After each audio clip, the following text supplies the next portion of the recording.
Hello and welcome to SwitzerTV Investing. I'm Peter Switzer, and in the interest of objectivity, I've let doomsday merchant Harry Dent loose on the program to tell us why you should expect another big leg down for stocks. I expect one is possible, but I don't think this next one will be as big as the first. Main reason for that is the government stimulus, what the central banks are doing, all those sorts of things. Provided there's no second wave, I think Harry will be wrong in his very scary predictions. Also joining us, of course, is Berman Invest's Julia Lee. Then we'll have the founder of FN Arena, Rudy Philippek Van Dyke. Rudy will be talking to us about some of the stocks he likes. I'm asking about dividend payers as well, particularly at a time when the banks are going really cheap on their dividends. And then, of course, Paul Rickard and Charlie Aiken will join us, and they'll look at banks and the stocks that they like right now, and also whether they believe that Harry is on the money in being so very, very negative. That's the show, and so put on your seatbelts as I introduce you to Harry Dent, the man who puts a dent in all our optimism, coming up right now.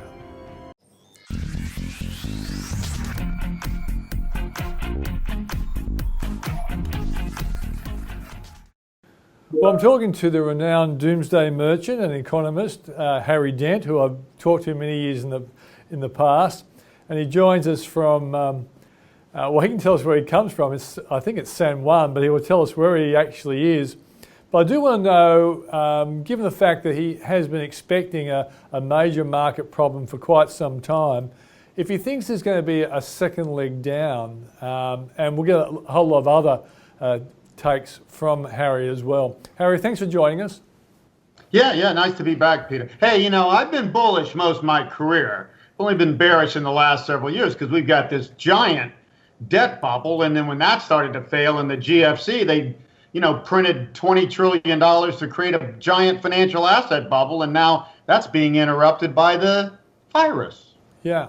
Well, but correct me if I'm wrong, 2011 you wrote the book, The Great Crash, and that was when certainly you nailed your colours to the negative wall, true?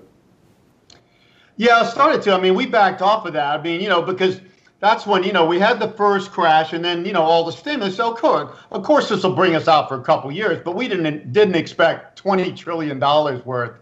And, I remember I got the most bullish again when Trump got elected by surprise here in the U.S. in late 2016, because that was another gravy train. It was just going to be tax cuts and all that sort of stuff. So basically, the central banks and governments, we've been running a 6% a year, $1 trillion a year deficit. That's 6% of our GDP just to grow at 2%. So that's how desperately we've been propping up economies for years.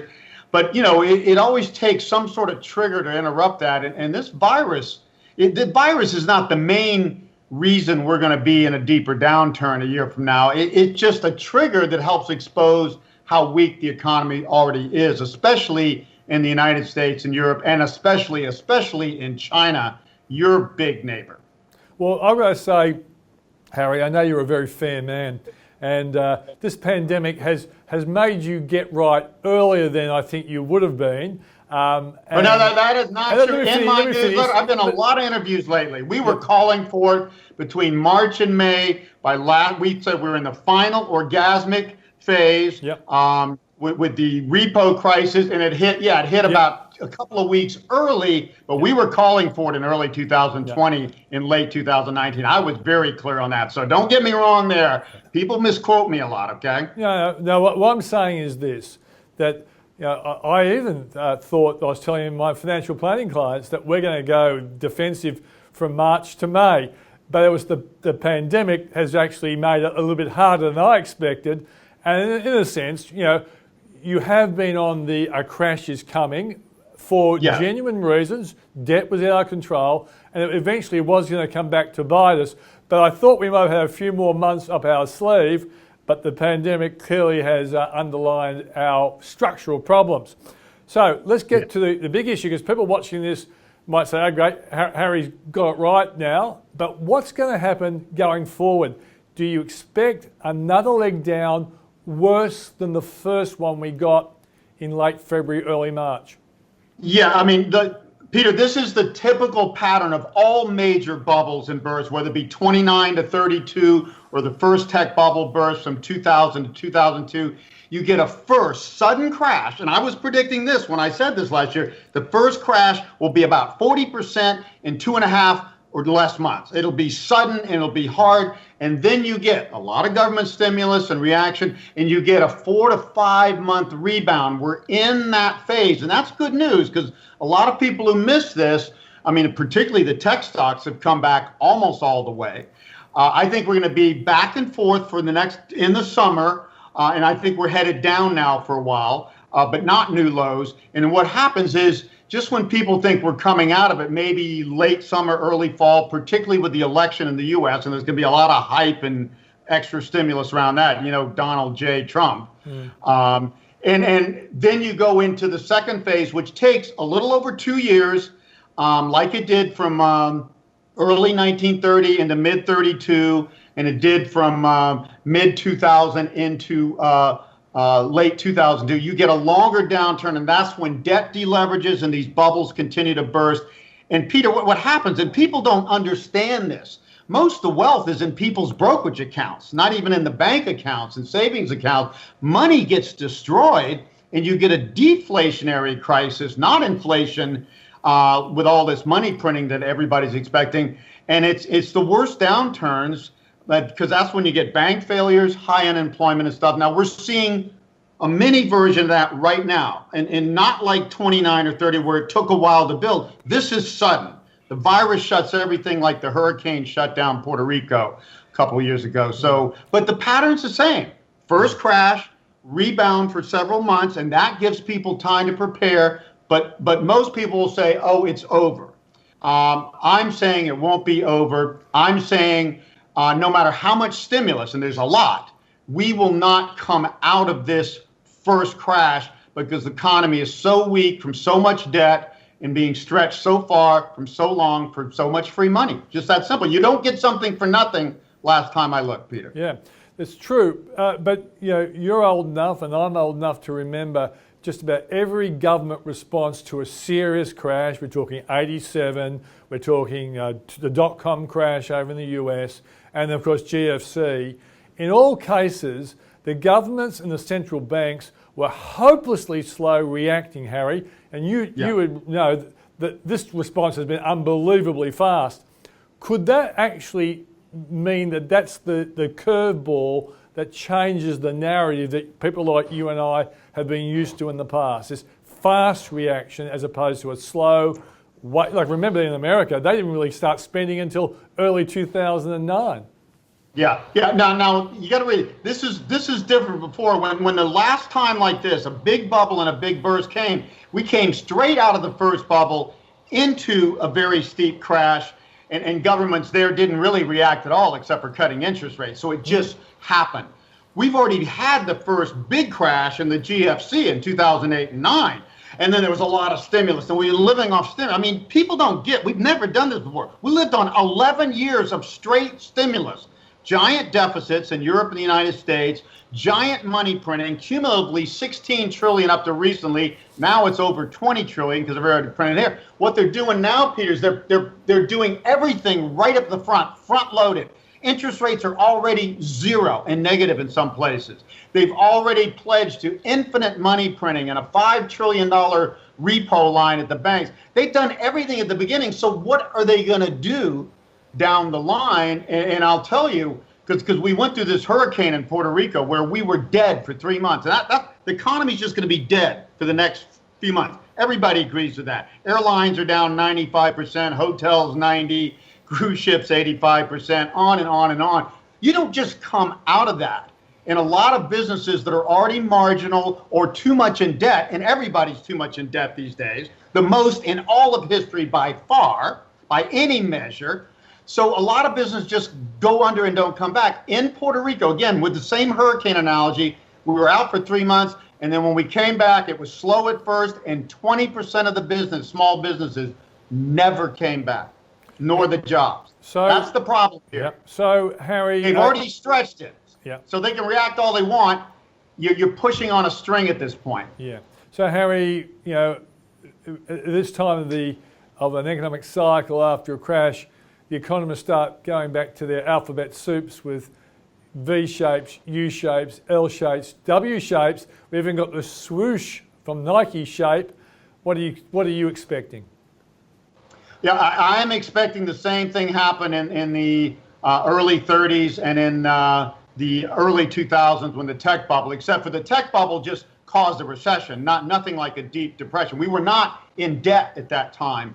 A depression happens when you have too much debt and financial bubbles are out of control. Well, we did have a financial bubble out of control there, but we didn't have a real estate bubble yet in most countries. So we've got a second real estate bubble here in Europe. You guys have the second biggest real estate bubble in the world, adjusted for income. Only China is greater than you, and cities like Vancouver and Toronto and Canada that did not have a crash last time like the US and parts of Europe did. So we've got big bubbles in real estate, biggest stock bubble ever now, global, and now 330 trillion in debt. I think we entered the GFC with like 210 trillion. So we have more debt globally and a lot more in the emerging world now. So you come to the point where you have so much debt, so many businesses that have been propped up that, again, how long? Well, let's put it this way, Peter. If we could live on just printed money, well, why wouldn't we just do that forever? Why would any of us work except, just print money? The governments print money and pay their bills and print money and send it to us, and then we just spend it, and then we work a little bit to fulfill. You can't do it. Yeah. So at some point you get to 0 point. That's my last book was called Zero. You get to the point where extra stimulus doesn't work, and the key date for me, it was March. I think it was March 16th. The Fed just gave the 5 trillion repo line, another 700 billion pledge, short-term money printing and bond buying, and a few other things. The biggest 3-day stimulus pledge in all of history, and the markets on Monday went down 15%. The markets finally said, hey, you've been printing money forever. We've been growing at 2% forever. Now we got a real crisis. We don't think this is going to work. The only reason the market started going up because they saw the virus retreating, and that's what happens in lockdowns. Yeah. Now, Harry, being an economist, you know that you can't always be right in the time frame you want to be right. Oh, yeah, nobody. And clearly, in the past you've written books and predicting something like this, but the timing hasn't always worked out the way you wanted to. But it's a difficult job to do. But the question I want you to answer now is, what economic statistic are you going to watch to work out whether your pretty scary prediction is going to be right or wrong? From my point of view, being an economist, I'm going to be looking to see, can America grow out of all this excessive stimulation? If it doesn't, we're cooked. You're absolutely right. But is there any other number that you're going to be looking for that will either tell you whether you're on the money or this time you're going to have to wait for the depression you're predicting? Well, part of it is just like the stock market patterns, because they are, and this is, as much as it seems like a black swan, this crash was very much like the 29 first crash, very much like the 2000 first crash. The rebound is very similar, a little stronger because there's more stimulus behind it early on, as you said. But I'm also I'm looking for deflation, Peter. That's the different thing. Gold's going up right now, thinking like they did in 2011 and 12 after the GFC. There was all this endless money printing. And, gold finally crashed in early 2013, almost 1,000 points, when they realized that even though Japan went on unlimited money printing, inflation kept falling. So I'm looking for signs of deflation, consumer prices going down. We just got an almost 1% drop in April in the US. The more there's deflation, the harder it is to fight that with money printing. So that's a sign that will tell me that it's going to be hard to come out of this. When you have deflation in prices, it's because consumers are spending less, business margins are lower, they start losing money, and then even with stimulus, it's hard to come out of it. So I'm looking for signs of deflation in consumer prices in the next couple months. The more there is of that, the harder it is for governments to stimulate their way out of this. And my theory here is they're not going to be able to. Yeah. We'll come out of it some after a few months, but we will not even get close back to even and we'll start to fail again by late this year, early next year. If we don't start failing by early next year, then I'm going to really question my assumptions. Because and ultimately, if America gets good growth, you won't get deflation. So they're two sides of the same coin.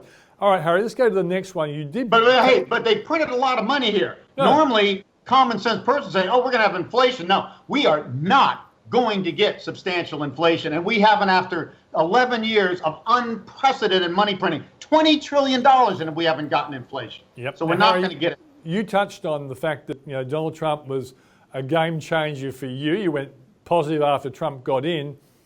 If Trump loses the election, is this going to be a bad thing or a good thing for stock markets and the growth of the US economy in 2021?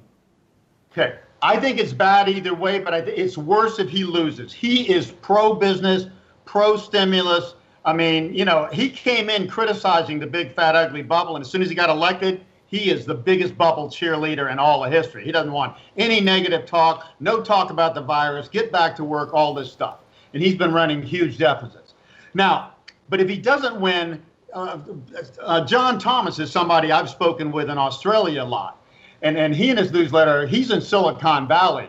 And he said the smart money there in Silicon Valley, they're all putting out their IPOs this year. The smart money is assuming after this election, regardless of who wins, we're going to have a crash because the big hoopla and the big stimulus will be over and it won't be as intense. So the smart money is looking for it either way. But yes, no question, it's worse if Trump loses. He is you couldn't be more pro-business and stimulus than he is. Okay, so what investments are you going extra long in as a consequence of what you're expecting for both property and for the stock market? Well, this first crash was a great quick lesson. We told people in a deflationary spiral, real estate, commodities, stocks, all assets, financial assets go down except for the highest quality bonds.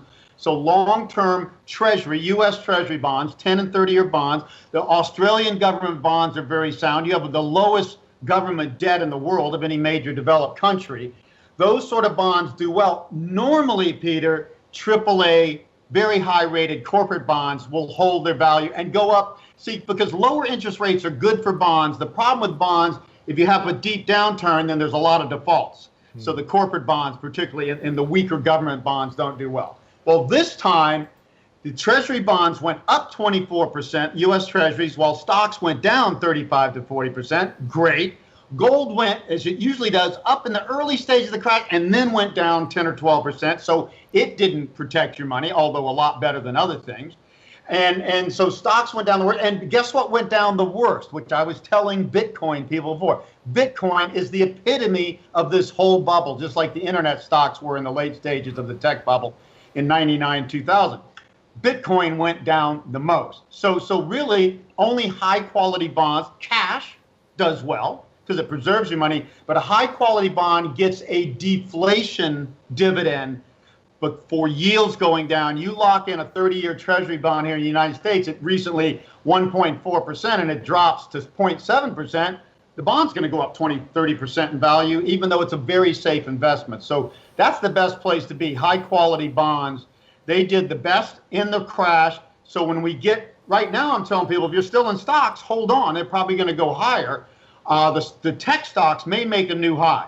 If the tech stocks here's the signal I'm looking for, Peter. Tech stocks eke out a new high, but the rest of the major stock indices, including the ASX 200, which won't even get close, do not make a new high. That's a very classic sell signal for stocks, and then you get in those high quality, long-term government bonds. Not in any government, but U.S. and Australia would be two of my favorites for that. Last question, just to sum up then.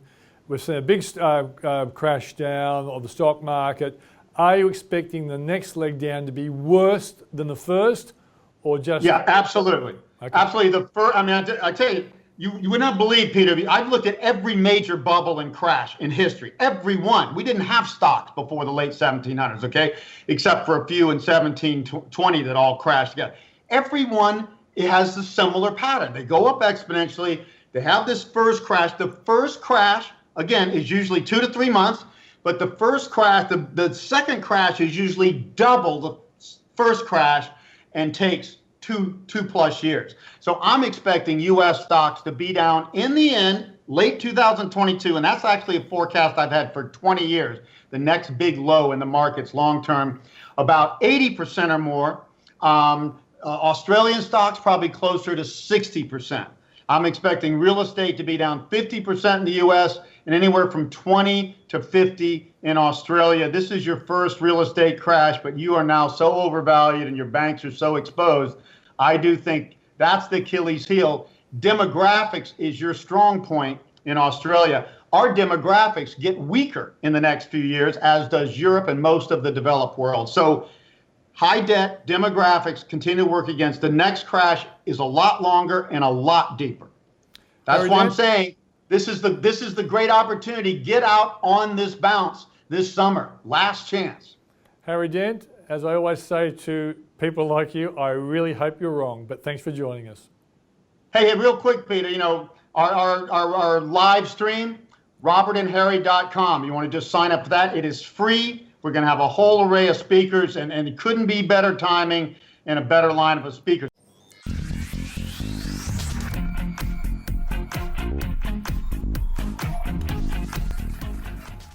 Well, as an intro to you, Julia, I usually run with you first, but this week we put Harry Dent on first because Harry is predicting that things are going to be terrible. This is your last chance, Louis, to get out ahead after the rebound.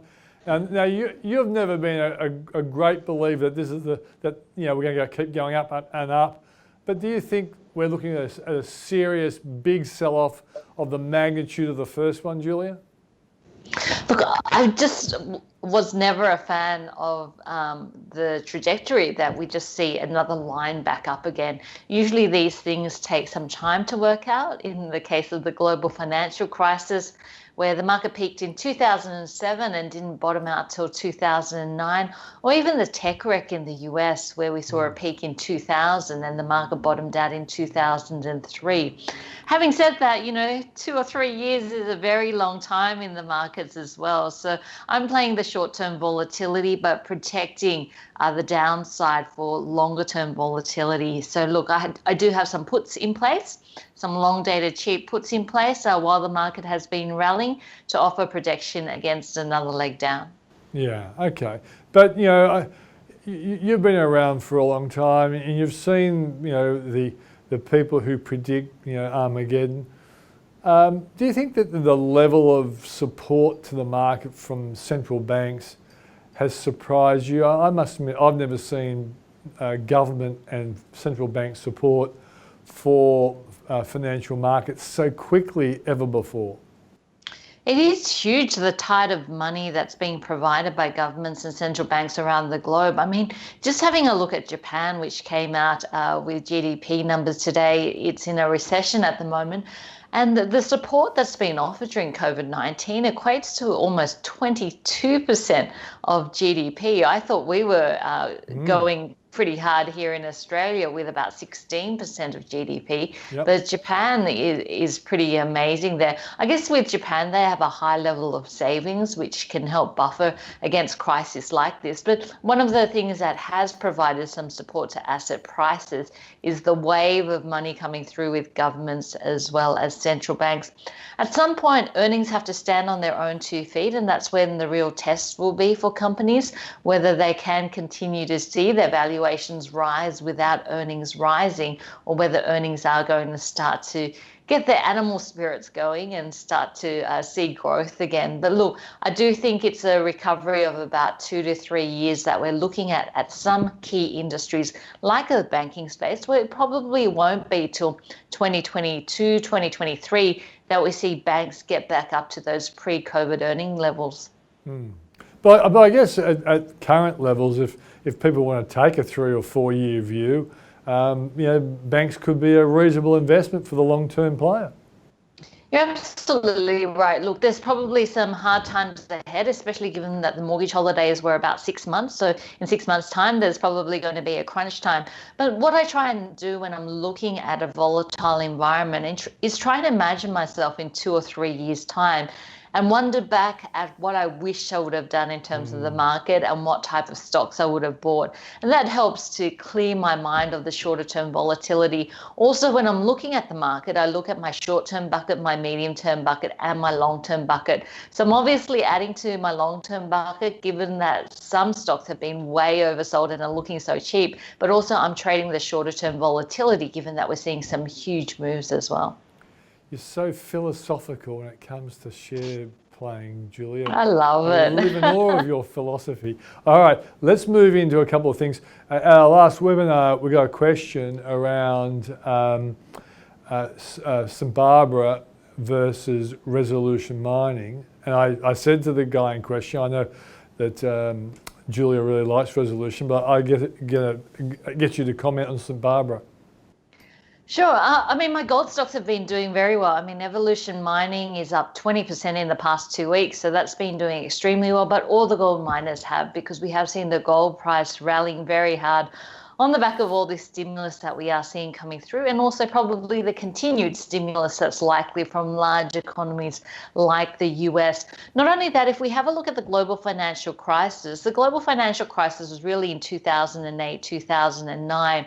And yet when you have a look at when the gold price peaked, it peaked just under that 2000 US an ounce mark in 2011. So even a couple of years after the global financial crisis, all the stimulus that we were seeing in the money printing and quantitative easing meant that gold prices continued high. So look, I think gold will continue to be a winner. I have both Evolution Mining and Silver Lake. The reason I prefer Evolution Mining to St. Barbara Mines is St. Barbara Mines has an all-in sustaining cost of producing gold, I think just above 1,400 Australian an ounce, whereas Evolution Mining is about 1,000 Australian an ounce. So it's a cheaper producer. Also with St. Barbara Mines, I guess the valuation of St. Barbara for me is really dependent on Gwalia, which is its mine here in Australia, expanding production, and it's run into problems in trying to expand production at Gwalia, which means they'll probably come in at the lower end of guidance in terms of production.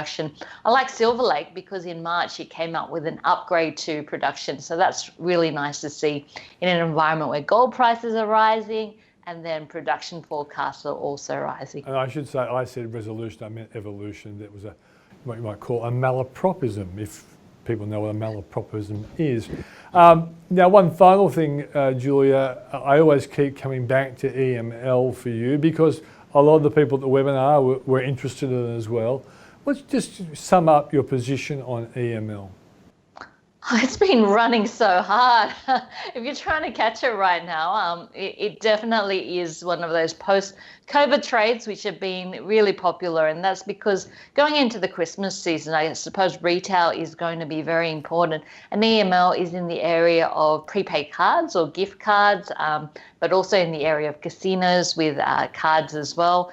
So look, a number of different areas, and as the lockdowns start to be eased, I guess it is a beneficiary of that area. So look, EML is still, I think, an interesting one for the long term. The other one that I'm looking at the moment is NextDC.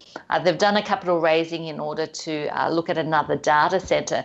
But what we've found with COVID-19 is that it's really sped up some of these structural shifts, whether it's a move from bricks to clicks that we've seen. And in the area of data centers, we've seen a lot more people moving to the cloud, as well as businesses, and we're seeing these hyper customers. And the question is whether some of that capacity is going to be wound back as people go back to work. And I don't think that's going to be the case. I think that working from home, a larger portion of us will work from home a few days a week, and that's going to mean an acceleration and a stickiness of that need for data and data centers like NextDC. So given where the NextDC share price is now, you're thinking there's still plenty of upside? Yeah, I mean, I bought into it after the capital raising and it's been doing quite well. But look, it's one of those ones where I look at whether the outlook is improving, and it has a structural tailwind behind it. And I think it'll continue to do well. Not only that, we see some of the other data centers over in the US reporting this week, and it's going to be quite interesting to see their results. But really, we are seeing these, I guess, these hyper customers, which are really important for these data centers. And NextDC seeing that demand come through as well. So I think it's signed up 2 new customers over in its Melbourne data centre. So as long as it can keep on signing those new customers up and more capacity, I think it's on the right track. And of course, it's riding that structural shift to the cloud, which isn't going away anytime soon. And the CEO is Craig Scroggie, isn't it? I Yes. must get him on the program. Not only is he an interesting guy, I think he's got a great name as well. Julia Lee, thanks for joining us on the program. Thanks, Switzer.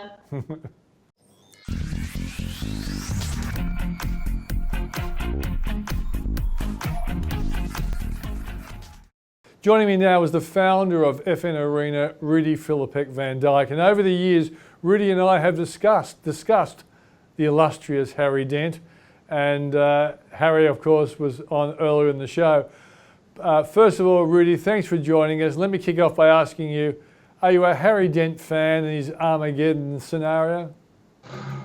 Peter, I must criticize you here. Why do you give so much attention to Harry Dent? Right? I can only hope that I'm allowed on your program because I'm less incorrect as many times than he is and has been. I mean, he was wildly enthusiastic in the late 90s, and that proved to be wrong.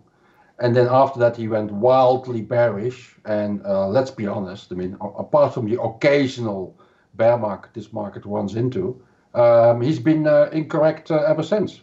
Yeah. Yeah, certainly you have often underlined his accuracy problem. He currently is arguing that the next leg down will be bigger and scarier than the last one.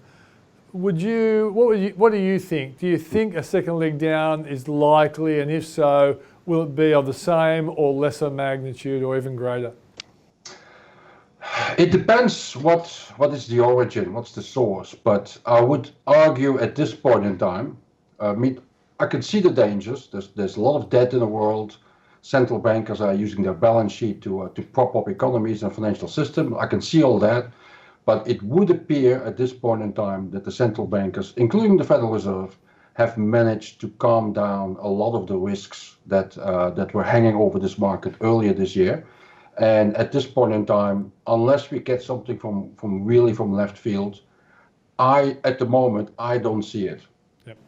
Okay, let's move into what you are seeing. And one thing that a lot of Australians, people who've followed you in the past, are really upset about the banks losing their passion for paying dividends. What do you think the banks are the banks a good buy for a long-term investor, Rudy? I hope that people who are in the banks, who are looking at the banks, I hope they're not blaming me, the messenger, over the years. I have nothing to do with this. But all things serious, I mean, I've been writing about dividends and banks quite a lot over the past few weeks.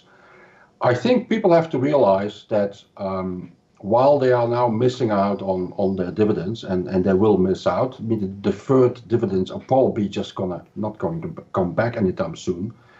But also the recovery in those dividends will be slower than we are used to on the basis of past experiences. For example, in the previous bear market, and then I'm referring to 2008, 2009, banks had to cut their dividends, but they quickly recovered. And really, really quickly. The next year, they were already back going up. That is, all else being equal, probably a much slower pace now. And I think, if anything, people just have to reduce their forecasts here and their expectations. But having said so, there are a lot of alternatives available in the Australian share market. I mean, the banks are by far not the only ones who pay out the dividend. And traditionally, I would argue that the sweet spot of the share market is when industrial stocks offer between 4 and 4.5% in yield, and then obviously they grow, so that becomes more over time. At the moment, I would say that sweet spot has fallen lower to maybe around 3%. That's because bond yields are lower and share prices have been priced accordingly. But there are still a large number of industrial stocks and alternative financials that offer investors between 3 and 4% and have growth under their belt and do not necessarily have to cut their dividends this year. So there are alternatives available. Okay, now obviously you've dangled the bait in front of my viewers. The next part is to actually pull in the big fish. What are those companies? Name some names, Rudy Philippek Van Dyke. Oh, okay. Amongst the stocks that I either own or they are on my radar or I have been writing about them for the mini subscribers are the likes of Coles, Woolworths, Brambles, Emcor, Ansell, car sales, Iris. There are more, but that's already quite a handful. That's a dozen already.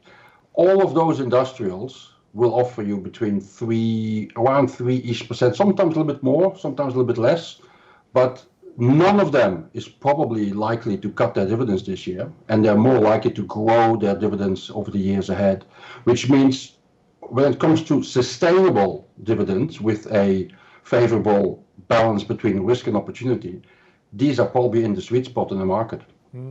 So, and do you think that if we get the lucky scenario, Rudy, in the sense that the comeback of the Australian economy ends up being a little bit better than the doomsday scenario has looked over the last few weeks, if that's the case, do you think some of these companies that do reduce their dividends, they might reward you in terms of better capital gain over the next 12 months?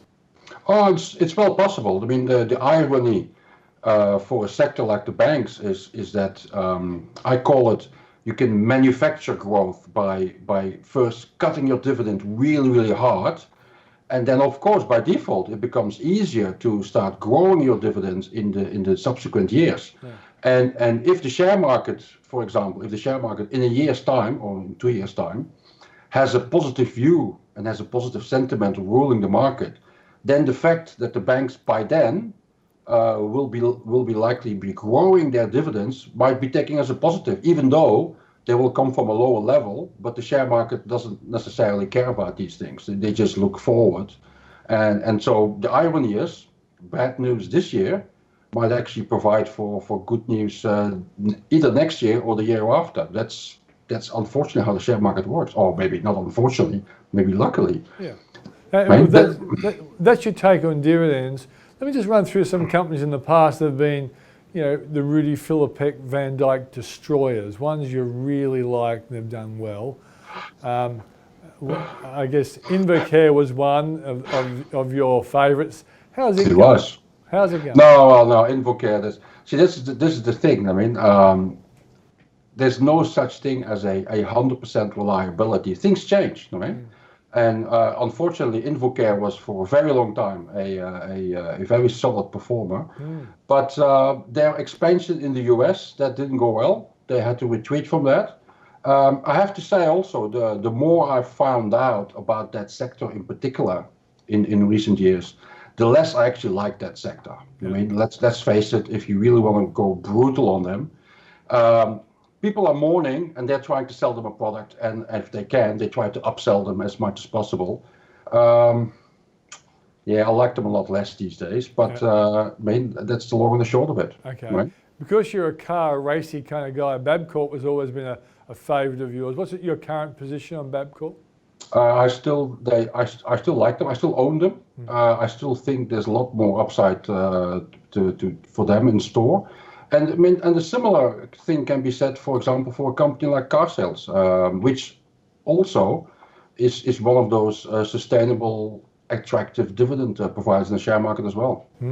Now, one last one. We got a question on our webinar last week, and I instantly remembered. In fact, I've always loved your pronunciation of Monadelphous, but it was a great company there and did brilliantly well. And I noticed that your great website says it's about a 20% upside according to the analysts.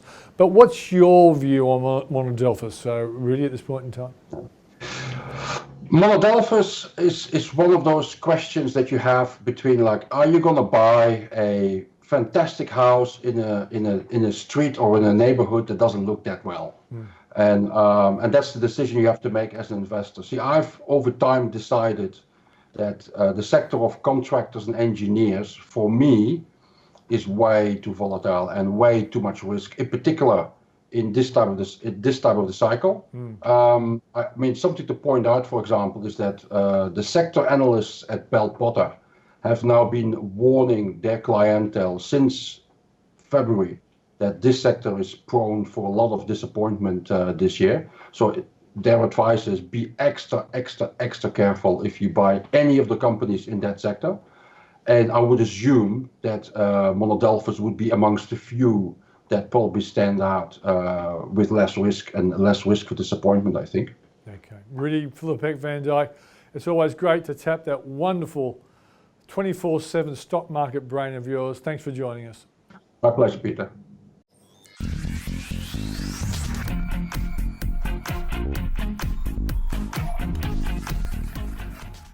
As per usual, we're catching up with Paul Rickard from the Switzer Report and Charlie Aiken of Aiken Investment Management. And I want to kick off today by asking what they think of Harry Dent and people like him who are tipping an Armageddon scenario. That this, and basically, as you might have heard earlier, Charlie said, Harry said that this is your chance to get out. The market's rebounded, but the next one's going to be a doozy of a big drop. Charlie, what do you think? Oh, not that upbeat entree. I think no, I'm not quite as bearish as that, Peter. Yeah. I think there's ways of being invested, as I've written in your notes over the last few weeks.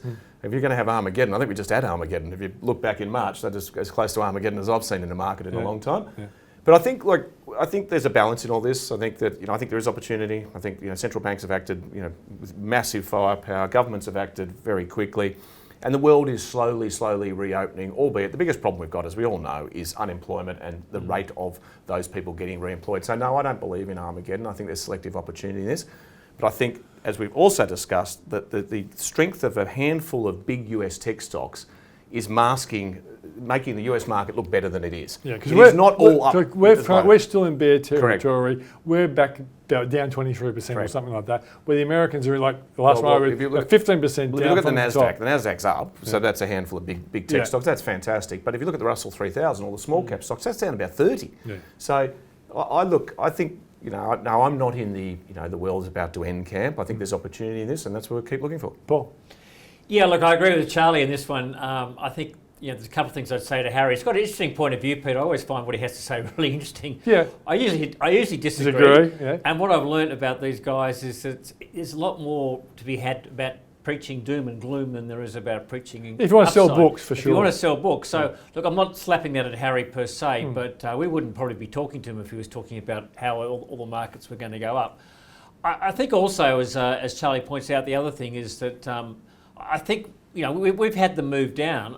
If anything, the move up has probably been a little bit too quick because I think the world's just starting to realise this recovery is going to be hard work. It's not going to be that V shape. Some things might be V shape, but some are going to be Ws and some are going to be Ls. Or swoosh. Or swoosh. So, and I think as Charlie said, it's been an uneven performance in the US market. Our market, if you took away, again, some of our tech stocks have done well, but also, what's been really surprising is the way that the BHPs and Rios have held in. The iron ore price hasn't shifted, anything's gone up, and that's helped our market. We're probably looking a bit better than what it might have been. Well, even so, that's exactly right today. So today, ASX 200 had a reasonable day, but banks were down. It was all resources, really. Yeah. But Charlie, isn't a resources, in a sense, like an omen or a bellwether of what's going to happen with the global economy? That when you think the global economy is going to do better, you find resource stocks. But I think this today was specific to Brazil getting more coronavirus. Oh, I see. And the likelihood of iron ore exports from there being a bit retarded. So good for Australia, good for the iron ore price. I think that was quite specific to a Brazilian issue. Yep. But look, broadly, if you see resource stocks rallying, it's generally a positive cyclical sign. But I would also point out that in America, you're not seeing that with the Caterpillars or Boeings or anything yet. It's very iron ore centric. We're not seeing general commodities, copper and the other metals. Copper's a great gauge. And they're not rallying, right? It's really iron ore centric, and that's really sort of to do with the supply issue with Vale in Brazil, and which has been going on for going for some time. Guts question. And again, I think as people pointed out, you don't want to buy our miners for dividends, but the dividends that BHP and Rio are going to pay out. Question. Right, that's my guts question. If someone is really disappointed what's happening to banks and they want dividends this year, should they gamble of throw their weight into Fortescue, BHP and Rio to try and at least collect the dividend and then maybe go back to the banks in 6 months or 9 months? It's a gamble. Not with my money. Buy miners. No, I don't buy them dividends. for yield. I buy them for capital growth and leverage to the underlying commodity, if that commodity is advancing. So, if you bought Fortescue for the advancing commodity, iron ore, you've done very, very well, and you've got some nice dividends. And by the way, it's your dad's birthday today. It is 83 today, Dad. And you once said in my TV show, my dear old dad said about never buy mining stocks for income. For yield, that's right. I would point out, look, and I do agree with that, but I do think that what we do have is 3 iron ores with incredibly good assets and incredibly strong balance sheets, and so far they haven't made too many mistakes. What normally happens when these companies get so much cash is they go out and they buy other mines and other new things at the top of the cycle. Yeah, that's true. They've resisted the temptation to do that, Peter. They've actually been really shareholder focused. Well, I think if you look at Fortescue, I mean, there's one great incentive: Forrest is going to pay himself. And that has been a. Now you're being nasty. No, it's true though. It's true. You want to invest alongside entrepreneurs. Yeah, fair enough. Good point. Now, banks, they've been sold off. Now, I wrote a piece today saying that if you're a long-term investor, and you believe that eventually the Australian economy will come out of this and come back, that these are probably good buys. I looked at CBA during the GFC, got down to $28, eventually went up to about 90 something, and yielded last year was about 17%, Paul, with franking credits. For people who are long-term investors who have never invested in the stock market before and are prepared to be, like they've got time on their side, are these banks good buys? Paul, well, I think they are. I just don't think you're going to get much short-term rally, because I think sentiment is still pretty negative. Yeah. And if the market gets concerned about the virus, they're going to sell the banks first, almost. But, now, to give you an example here, Peter, I'm not a huge fan of the book value metric, right? But NAB's book value at the moment, adjusted for its most recent issue, is about $17.13. It's trading at about just over 15. You can buy it in the share purchase plan at $14.15. It's about an 80%. It's trading about 80% of book value. So you can buy $17 for $15. Yeah, historically, banks below book value have been good buying. Okay. Right? So well, I think a nice rule of thumb. That doesn't mean they're not going to have some more bad debts. I think you've got to be patient. The market at the moment doesn't want to buy them yet. So when the market sells off, it almost goes harder on banks and they dribble back. So it's still, sentiment takes a while to turn around. I think they're good value, but I'm just saying, don't expect a great short-term gain. And this is the time to accumulate. Be greedy when others are fearful. Right. I think that's right. Yeah. Yep. Charlie? Yeah, look, I don't disagree that there's value in the sector. There's no doubt there is, I'd say. But for me, I've got to see a sort of pathway to that value being released and some growth coming back to those businesses.